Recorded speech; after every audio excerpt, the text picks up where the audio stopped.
Our next speaker, Tom Hamner, he's here with American Patriot Relief.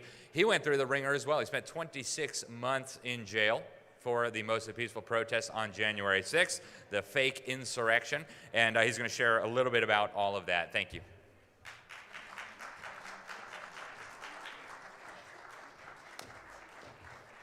Let's give it up for America. Well, I'm honored to be here. I'm here on behalf of American Patriot Relief, which, if you don't know anything about them, they are supporting the January 6th hostages. So if you want to get involved, which I encourage you to do, adopt a J6er. I'm good. They're not. I jumped in and put $100 a month. I want to see you guys jump in and do the same thing. So a little bit about my story is I went to the Capitol, and I was arrested for that. 26 and a half months away from my family and away from my businesses. That lady right there is the reason that I'm here today. She held everything together. When they tried to break me, they couldn't break her. Right? The ladies are leading the charge right now in America, and it's time for us men to stand up. You kind of got the theme for the stories today. From Jared to me, persecution. They're coming after you. They've already gotten me. They're going to come get me again, maybe just for talking today. We'll see. I don't know. The fake news, they didn't report any of the truth for a number of years, even before the 2020 election. There's more propaganda out there than you could possibly imagine. I want you guys to remember some people here. Jaleese and Mark Middleton couldn't make it, so I'm speaking for them. They're fighting a case for being at the Capitol. But just so you guys can put some numbers in your head, there's over 1,300 Americans arrested, and they're arresting people weekly still. We had a lady where we live, 72-year-old grandma, Rebecca Lavrin, you may recognize the name. She was arrested for praying in the Capitol. For praying in the Capitol. We've got 178 veterans, 3 National Guard, 5 Reserve, 4 active duty, and 2 attending basic training. These are people that are just like your sons and daughters, your neighbors, your friends, your relatives. They're coming after everybody. It doesn't matter what you do.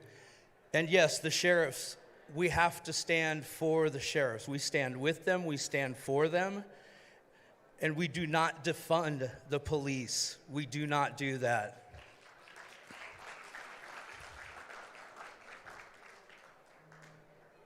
There's a lot of people in that picture right there. You might know some of them, but that could be your face. Don't doubt. I don't care what side of the aisle you're on, they're coming for you. You could be on the right side or the left side, but eventually they're going to get everybody. So we have to do something. This is the year to do it. Trump is the man that's going to make it happen, but we have to come together. We, the people, have to stand united. We link arms and we march forward, and we don't put up with any more of the crap that these people are doing to us. They're going after our kids, too. You know, what about the children? It's amazing what these people, they're relentless.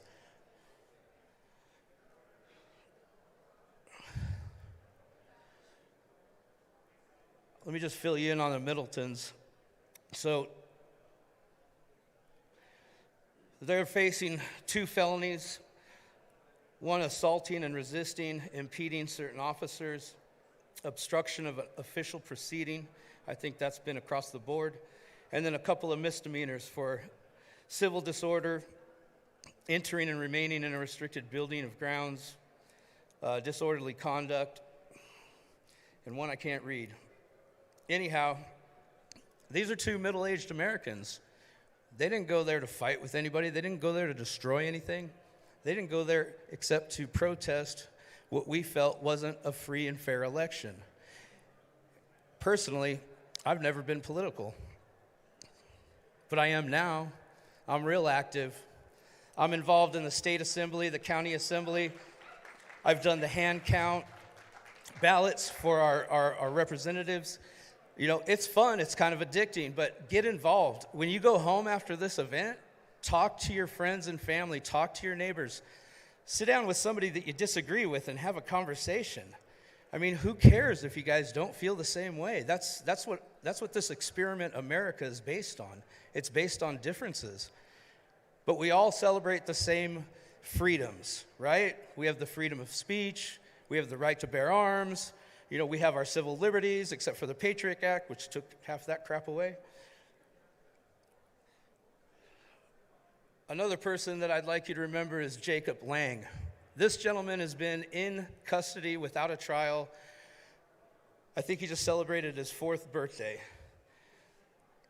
He is fighting. He's fighting. He's fighting. He's fighting. I can't wait till he gets his freedom back. Keep him in your prayers. You know, you heard Ashley Babbitt's name earlier. You know, that's a tragedy that she was shot in the Capitol.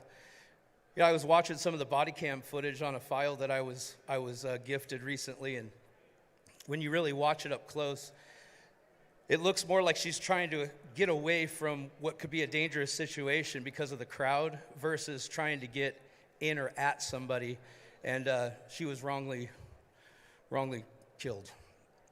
There's a few other people that you may not know. Roseanne Boylan, she happened to pass on the day of January 6th. Kevin Greason and a few others. Some have suicide, some natural causes, but you know, people died that day, and it's unfortunate. I'd like to give Sheriff Mack a big round of applause for keeping this together, putting it together, and being the light when it comes to the Constitution, which is what our republic is based on. So everybody, please get educated. Understand what your rights are. Understand what the laws are. Understand your freedoms. You do not have privileges. You have rights as an American. So let's stand up. Let's give a round of applause to the CSPOA and Sheriff Mack for everything that he's doing and everything that you guys are going to go home and do when you're done here.